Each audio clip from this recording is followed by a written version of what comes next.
Hola, ¿qué tal? Estamos en un nuevo programa de Cambio en Línea. En esta ocasión pues, tenemos dos invitados, uno vía telefónica, Jaime Cortés, quien es titular del Conservatorio de las Rosas, una escuela que recientemente acaba de tener la presea Generalísimo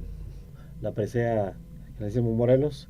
Y tenemos también a Humberto Arronis, quien ha sido líder estudiantil, es un ferviente, digamos, hombre de izquierda, pero también está relacionado con casas de estudiantes y venimos precisamente a hablar sobre ese tema.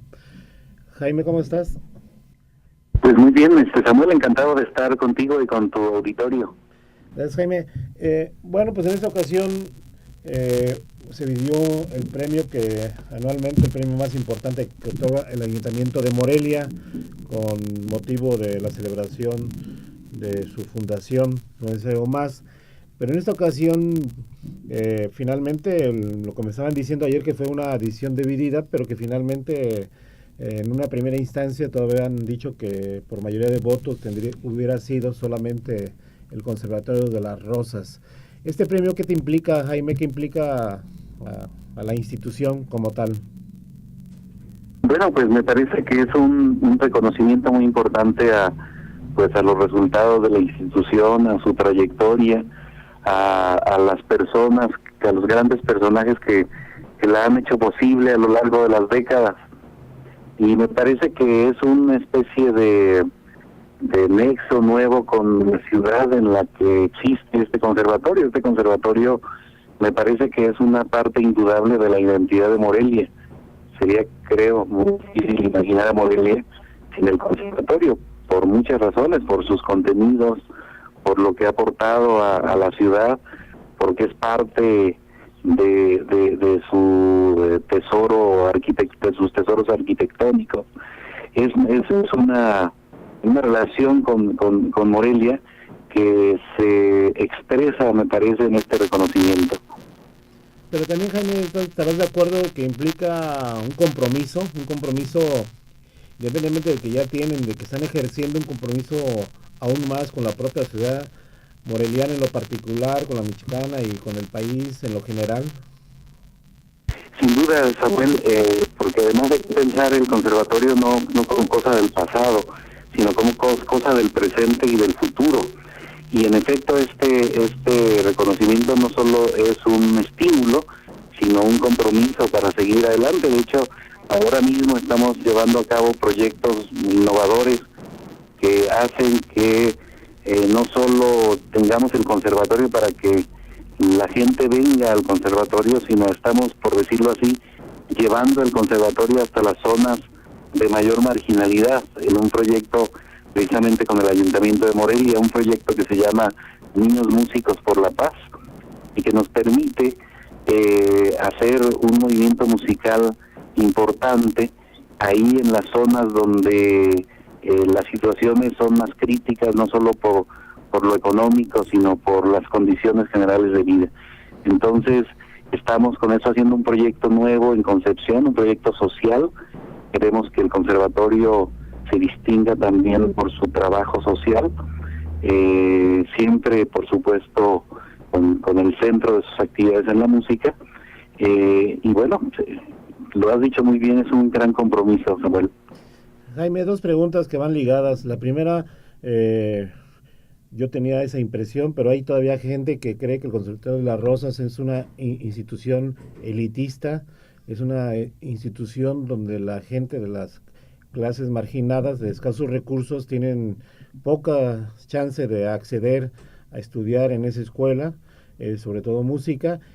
Pero también yo tengo la impresión en estos momentos de que Conservatorio de las Rosas bien puede hacer efectivamente lo que tú hablaste hace rato, servicio social, y creo que el conservatorio debe ir a las comunidades y a las colonias de manera directa, y si bien hacer eventos artísticos en su sede y en el centro histórico de Morelia, creo que también debe ir a las colonias, a las comunidades, a ofrecer conciertos, a que la gente tenga, digamos, esa opción recreativa, cultural, musical, Jaime. Por supuesto, lo de los conciertos lo estamos haciendo ya y es parte de este proyecto de Niños Músicos por la Paz. Sin duda, tienes razón, y es algo que hacemos ya, pero que vamos a profundizarlo en cantidad y calidad de actividades. Me parece fundamental. No solo estamos empezando en Morelia, pero queremos poco a poco hacerlo extensivo al Estado.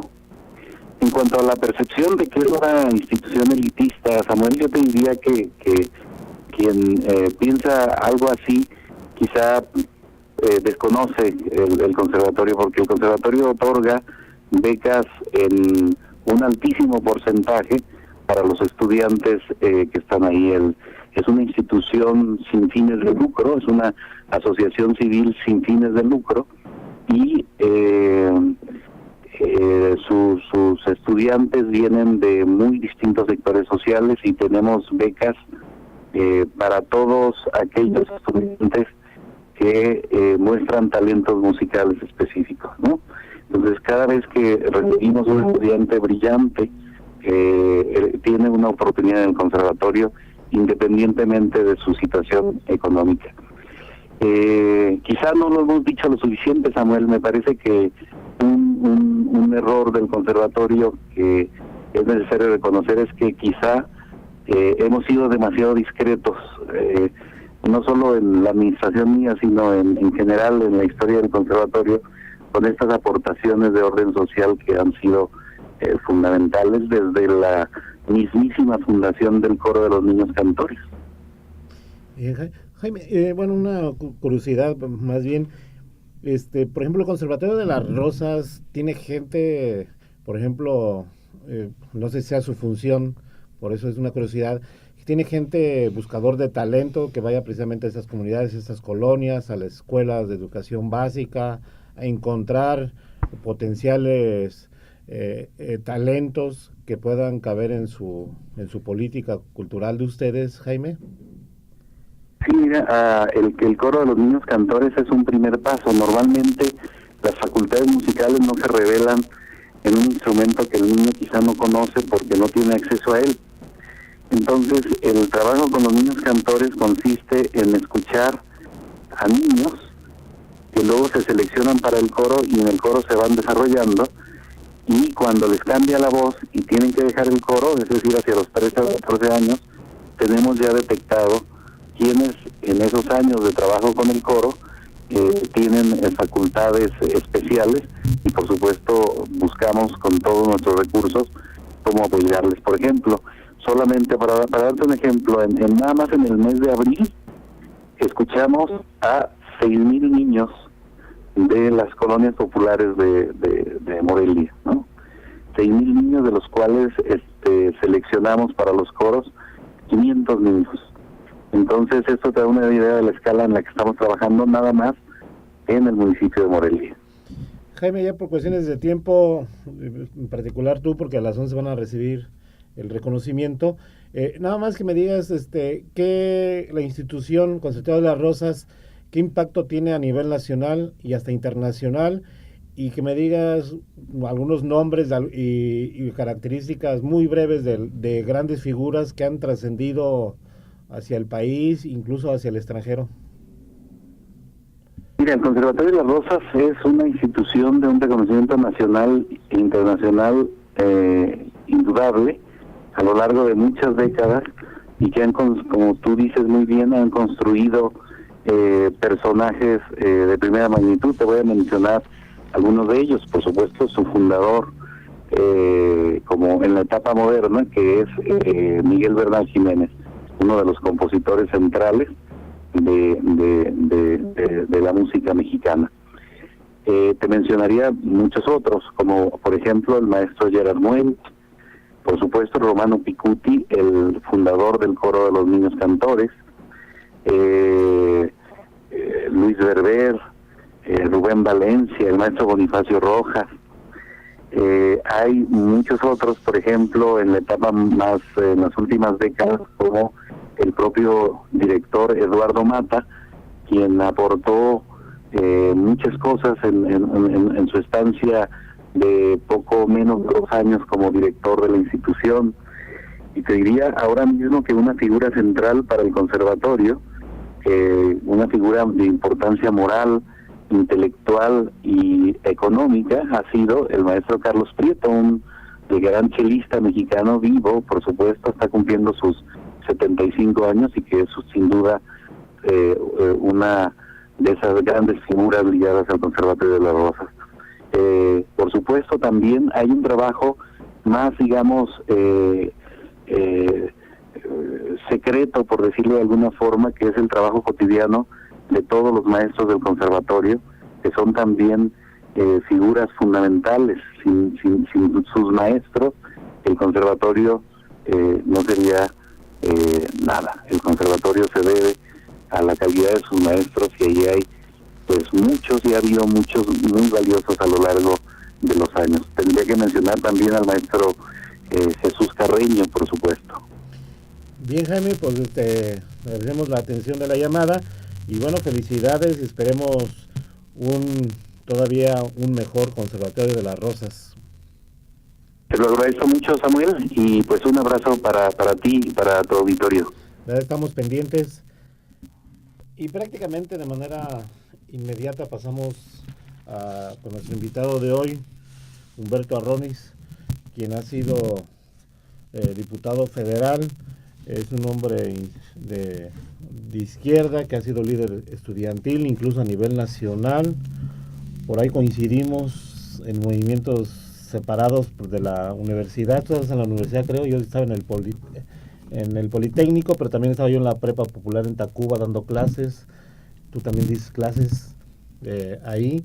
Y bueno, coincidencias, pero también tienes mucha relación con casas de estudiantes. El tema que nos va a ocupar hablar el día de hoy. Muchas gracias por la invitación y aprovecho para saludar a tu auditorio. Gracias. La primera pregunta es relacionada. ¿Cuál ha sido tu relación con casas de estudiantes? Bueno, yo era un joven de origen humilde.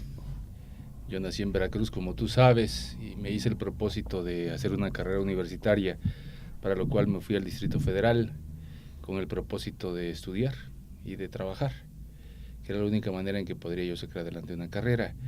Y al paso de los meses, un amigo que iba conmigo en la prepa me dijo que había casas del estudiante de provincia en el DF, en las que podía uno encontrar apoyo de vivienda y comida. Investigué y me incorporé a las casas de los estudiantes de provincia en el Distrito Federal, allá por el año 77. Así es como conocí las casas del estudiante. Había un Consejo Nacional de Casas de Estudiantes de Provincia, del cual muy pronto pasé a ser uno de los dirigentes de esta organización de casas de estudiantes. Las casas dependían allá de la Secretaría de Educación Pública, no dependían de la universidad. Y obviamente pues tenían reglamentos, eran autogestivas, tenían una disciplina bastante férrea, ideológicamente coincidentes con los postulados de la izquierda.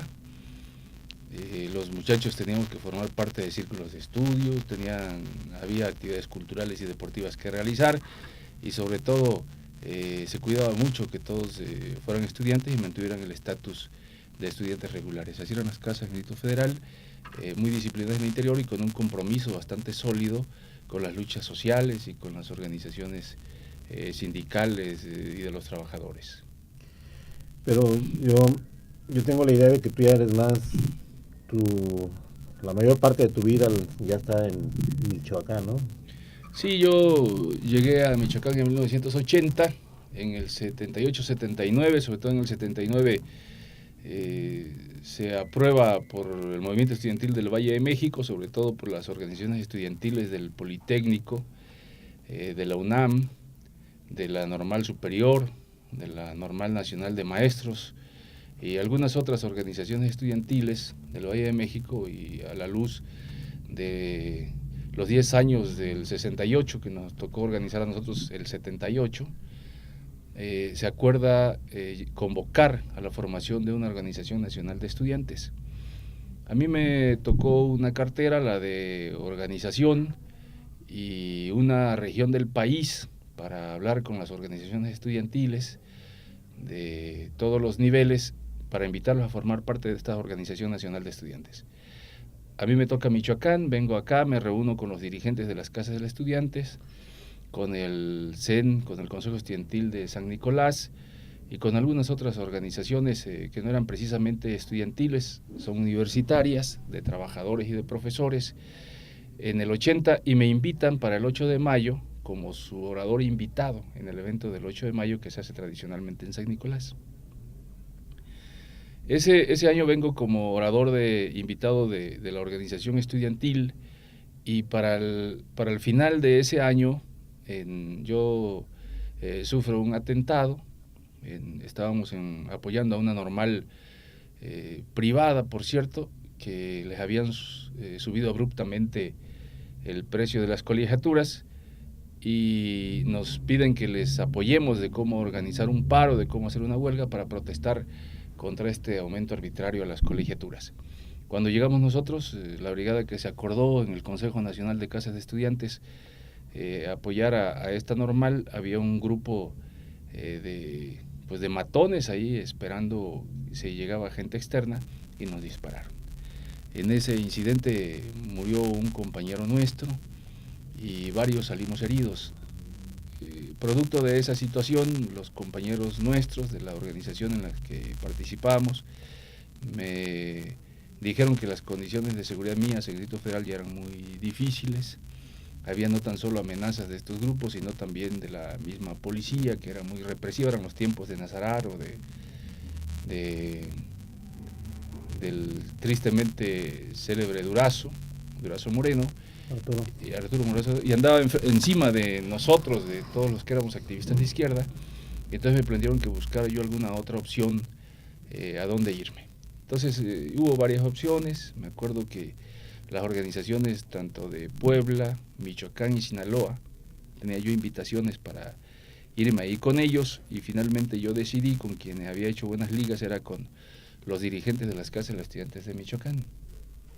Entonces me vine para acá, a la casa del estudiante Camilo Torres, y aquí, bueno, pues hicimos un diagnóstico de la situación de las casas de los estudiantes de ese entonces, y nos preocupó que había varias situaciones que allá se habían dado como enfermedades de las casas del estudiante, y que nos preocupaba que llegaran a niveles que incluso se quisiera atentar, como en México, contra la misma existencia de las casas. Y empezamos a trabajar en contra de eso que nosotros consideramos que eran las faltas o las debilidades de las casas de los estudiantes de Michoacán. Desde la Camilo Torres creamos una coordinadora de casas. Lo primero que notamos es que había muchos reprobados en las casas del estudiante.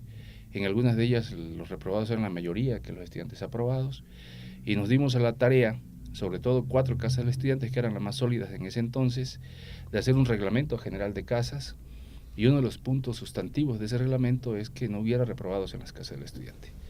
Este fue el punto fundamental. El otro era que había algunas prácticas porriles en la universidad, no precisamente en las casas, pero había algunos consejos estudiantiles de prepas, en derecho, en la escuela de veterinaria. Había prácticas porriles, muchachos que ya asaltaban, pedían cuotas a los alumnos, que exigían a los maestros, que los amenazaban por calificaciones, que hacían tomas constantes para exigir calificaciones que no habían obtenido de manera legal. Y nos propusimos también en esa ocasión acabar con el porrismo, luchar contra esas expresiones, porque considerábamos que eran sumamente nocivas para la universidad, para el movimiento estudiantil y para las casas. En las casas se tomó el ejemplo de prácticas porriles de otras casas del estudiante para destruirlas a todas. Hubo un decreto presidencial incluso para acabar con las casas de los estudiantes en el Distrito Federal, que eran casas democráticas con mucho compromiso social. Y había una casa particularmente ahí en Carrillo, donde ahora está la 2 de octubre, que asaltaba ahí en esa zona, que robaba en los comercios de la zona, que abusaba de las mujeres de la vida galante, que por esa zona todavía había bastantes, y los sacamos de ahí, los quitamos, y ahí fundamos la Casa del Estudiante 2 de octubre. Así es mi llegada a Michoacán. Yo era morador de una casa de los estudiantes en el Distrito Federal. Me tocó ver muy de cerca, de vivir la experiencia en el Distrito Federal, las causas por las que desaparecieron las casas allá. Y era yo también efectivamente estudiante de la Preparatoria Popular Tacuba, que también era una preparatoria autogestiva, y al igual que las casas de estudiantes de provincias del Consejo Nacional, tenían un compromiso bastante fuerte con la sociedad y con la universidad. Sí, yo me acuerdo que llegué a dar clases, pero tú llegabas y no te preguntaban casi nada, te registrabas y los propios alumnos te evaluaban tu capacidad porque tenías que cumplir el programa de estudios y entonces a mí me tuvieron que sacar de 2 clases porque no era yo el adecuado. Y ahora me quedé como en 5, pero de todos modos sientes la presión de los chavos que realmente quieren aprender y que si ven que no estás dando resultados, te sacan prácticamente de los salones. Es interesante Sí. eso. Pues, volviendo al tema de las casas de estudiantes aquí en Michoacán, antes que me dé más nostalgia, ¿cuál es la situación actual? Es decir, ¿crees que realmente las casas de estudiantes están siendo muy estigmatizadas? Hay muchos mitos de las casas de estudiantes. ¿Cuál es la realidad que tú consideras que son de las casas de estudiantes? Que yo creo que muchos de nosotros estamos de acuerdo en que su existencia tiene un fin noble, vale la palabra noble, pero ese es el sentido, digamos, más humanista, un sentido humanista las casas de estudiante. Y creo que se ha ido distorsionando, pero también creo que ha habido mucho amarillismo sobre ellas, ¿no? Pero también es evidente que en los últimos tiempos habían ya quejas de donde cuando venden en el centro histórico ya venden bebidas alcohólicas, venden cervezas, o hay droga, o hay mucho descontrol ahí, hay gente grande que está ahí, es decir, son organizaciones sociales de externas de la propia Universidad de Michoacán y de cada estudiantes que la están manejando, por ejemplo, Antorcha Campesina, por dar un ejemplo, y no solamente son expresiones prácticamente o respaldadas por el PRD o organizaciones de izquierda, hay un poco de todo, ¿no? Bueno, las casas del estudiante son instituciones que tienen un propósito, que es lograr cierta equidad en el sector educativo. México y Michoacán es un país y estado con grandes contrastes sociales. La pobreza cada día es mayor, la oportunidad para los jóvenes cada día son más limitadas.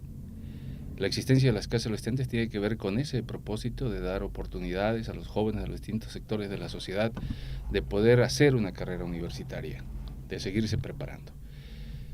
Luego entonces instituciones como las casas de los estudiantes, como los sistemas de becas, como los internados, en nuestro país, en la realidad propia, nuestra realidad, son muy importantes porque son la única posibilidad para muchos jóvenes de poder hacer una carrera universitaria, y las autoridades tanto universitarias como del gobierno estatal y federal deben de preocuparse porque se den estas posibilidades de equidad, de oportunidad a los jóvenes, y no tengan los jóvenes como desgracia la alternativa de tener que emigrar o de caer en manos de organizaciones de sicarios o del crimen organizado. Creo que las casas son muy importantes y las casas se han organizado al igual que en otros estados y forman parte del movimiento estudiantil de una ciudad, de un estado, de una institución. Los movimientos estudiantiles, como todos los movimientos, el movimiento obrero, el movimiento campesino, tiene expresiones cíclicas, tiene un desarrollo cíclico, de tal manera que el movimiento estudiantil en ocasiones tiene un gran nivel ideológico, de compromiso, de claridad, del qué hacer para mejorar las condiciones de su universidad, de su entorno, de la sociedad misma. Tiene un grado de politización muy importante, hacen periodismo, participan en actividades culturales, se comprometen con su comunidad y con su universidad en su modernización, en su fortalecimiento. Y hay otros periodos que el movimiento estudiantil, como el movimiento obrero y campesino, andan sin liderazgos sólidos, andan perdidos, caen los niveles ideológicos, su politización es muy elemental, muy baja, y en esos momentos es que en el movimiento estudiantil surgen expresiones muy anárquicas, verdaderamente hay veces radicalizadas o completamente irresponsables. En comunidades tan importantes de jóvenes como las casas de los estudiantes, donde conviven alrededor de 250 jóvenes de manera cotidiana, si se pierde la disciplina, si el nivel ideológico es bajo, evidentemente que empieza a proliferar el vicio y empieza el desorden. Esto es lo que está pasando en las casas de los estudiantes actualmente. Está el movimiento estudiantil en un nivel bajo, y todas estas manifestaciones ahí están presentes. Sus movimientos no corresponden a un programa metódico, universal, que tenga que ver con los pasos que la universidad tiene que dar para su fortalecimiento, la sociedad misma. No hay una lucha constante con una visión programática. Ellos, tradicionalmente el movimiento estudiantil se ha movilizado en algunas fechas, entonces responden y actúan solamente en función de esas fechas, el 2 de octubre, el 10 de junio, la lucha contra las tarifas, el ingreso de la universidad, la lucha contra aspirantes que no tuvieron la oportunidad de sacar una ficha, y contra rechazados, los que hicieron algún examen o quisieron entrar a alguna carrera y no lo pudieron hacer. Esta es la lucha que actualmente están dando las casas, que es poca, y hay veces por métodos y procedimientos, por su desorganización, que a veces rayan en la provocación y en hechos como de los que fuimos testigos en las semanas anteriores. En la cuestión de la manipulación externa, por todas esas condiciones, elementos que has dado, pues es fácil, ¿no? La manipulación, ya sea por varias cuestiones, ¿no? Una manipulación hasta por conciencia, una manipulación económica, una hasta ilegal, etcétera, etcétera. Mira, sí ha habido cierta manipulación en los últimos tiempos de las casas del estudiante, sin embargo no es la manipulación que la gente cree, que un buen número de la opinión pública cree.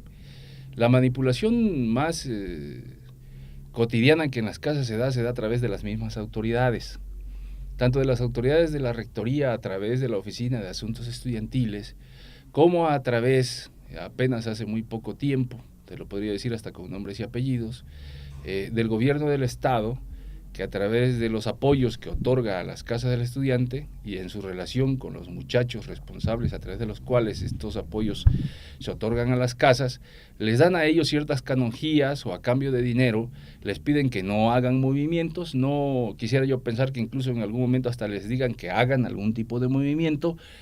Esta manipulación sin duda se ha estado a cargo fundamentalmente de autoridades, tanto universitarias como del gobierno del Estado. Siendo yo coordinador del transporte público en el estado de Michoacán, me acuerdo que un grupo de jóvenes se me acercó y me dijo que ya habían acordado las casas de estudiantes luchar contra el aumento de las tarifas en el transporte público.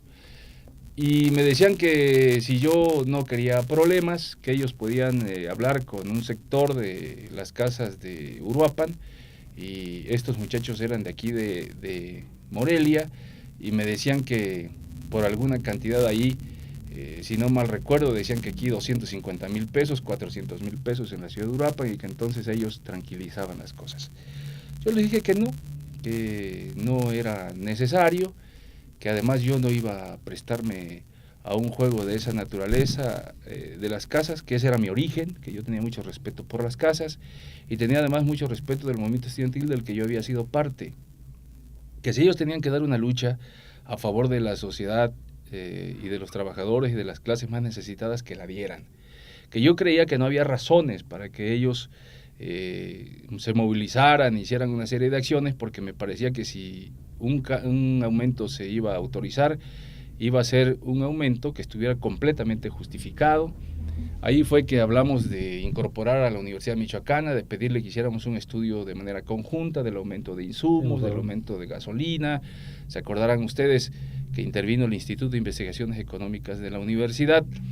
junto con una comisión del gobierno del estado y de muchachos, y así vimos cuáles eran los insumos, el salario mínimo, el aumento en la canasta básica. Se hizo ahí una matriz para ver todos estos factores y ver qué era lo justo de aumento. Se dio el aumento, no hubo absolutamente ningún problema, no hubo problemas cuando los muchachos están claros que una medida que toma el gobierno obedece a razones de justicia, pero los muchachos son inteligentes, hombre, no embisten por naturaleza, y por supuesto que no hubo ningún problema en el periodo que yo estuve ahí, no por mi condición de exmorador de casas o de exdirigente estudiantil, sino porque respetas a todos los sectores y le explicas cuáles son las causas de las medidas que vas a tomar y no hay ningún problema. Pero sí, efectivamente, supe que la práctica en el gobierno anterior era soltar grandes cantidades de dinero a los muchachos, también por parte de las autoridades universitarias, para mantenerlos calmados, para que no hicieran ciertas manifestaciones públicas.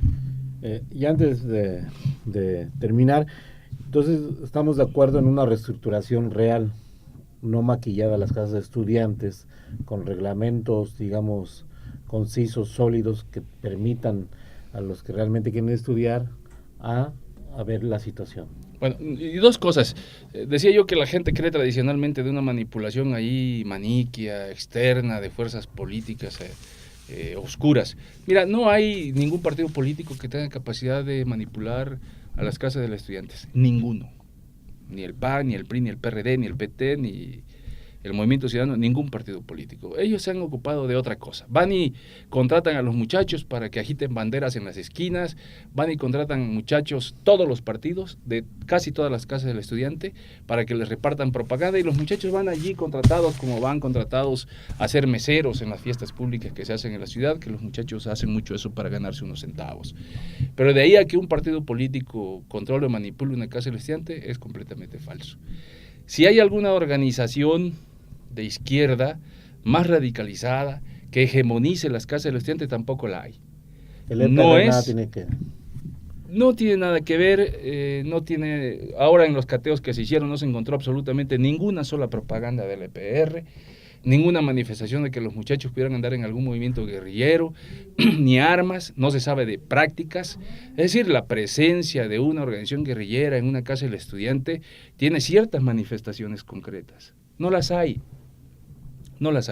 Lo más que hacen los muchachos, porque parece que se ha puesto de moda en Europa, en América Latina y demás, es cubrirse el rostro cuando van haciendo ciertas actividades, pero esto es más un asunto de moda que un asunto verdaderamente de una organización que esté promoviendo la clandestinidad o prácticas de esa naturaleza. Yo creo que más que una reestructuración de las casas del estudiante, lo que debe de existir es su institucionalización. Las casas del estudiante son instituciones universitarias reconocidas por la ley orgánica. Los moradores de las casas del estudiante son parte de la máxima autoridad del gobierno universitario. Uno de sus miembros es consejero universitario, que se elige periódicamente en las casas del estudiante. Y estas instituciones universitarias, por supuesto, que deben estar reguladas por la ley orgánica de la universidad, por supuesto que deben estar bajo la vigilancia y el control administrativo del Consejo Universitario, de una autoridad correspondiente. ¿Algo de esto hay? Sí lo hay. Las casas del estudiante reconocen como su autoridad inmediata a la Oficina de Asuntos Estudiantiles. El director de Asuntos Estudiantiles es el que tiene relación inmediata con ellos, y ellos lo reconocen así. ¿Que debe de haber transparencia? Sí. Yo sostengo que a los muchachos se les pide que aclaren cómo gastan el dinero que se les entrega mensualmente de manera rigurosa, con facturas mes a mes. Pero la universidad nunca informa a la opinión pública ni a la misma comunidad cuánto dinero se gasta y cómo es el dinero y para qué es el dinero que se gasta en las casas del estudiante. Yo lo he sostenido, ¿por qué? Porque las casas de los estudiantes o el gasto que se da allí se ha convertido en la caja chica de varios rectores. Y sé que hay muchachos que han firmado documentos por cantidades millonarias de supuestos gastos en las casas de los estudiantes que no se hacen y que son parte de la corrupción que se ha dado en la Universidad Michoacana. Claro que se debe transparentar, los muchachos deben transparentar ante la autoridad correspondiente, que sé que lo hacen, y la autoridad debe de decir con mucha transparencia y con mucha puntualidad cuánto y cómo se gasta en las casas del estudiante. Lo otro que también tiene derecho la sociedad de conocer es cuántas casas del estudiante hay, Si forman parte de estructuras políticas distintas a las universitarias, también es necesario que se sepa, porque me parece que no se puede decir que hay por ahí muchísimas o decenas de casas del estudiante, y algunas de ellas no son más que departamentitos que apoya ahí la universidad de algún modo, y que muchos de esos departamentitos o grupitos que se van a vivir juntos a algún lugar no son sino expulsados o gentes que han tenido que salir por corrupción o mala conducta de alguna de las casas del estudiante. Bien, pues es un tema interesante que ocupa más tiempo, pero pues ya antes que nos pongan 10 segundos, Leticia Florian, pues hay que concluir este programa. Mientras Paco está viendo sus fotos personales, hay que, el técnico de aquí. Bueno, pues estamos pendientes, te agradezco la visita y esperamos vernos otra vez. Samuel, te agradezco mucho la invitación. Hay varios mitos nicolaitas que son como mitos urbanos. Uno es que cada que hay un movimiento universitario se menciona el nombre de Genovevo, se menciona el nombre mío. Sí. Ayer le decía yo a un compañero, le dije, mira, el asunto de Genovevo es un grupo que hegemonizó hace mucho tiempo la universidad, el grupo llamado Los Ingenieros.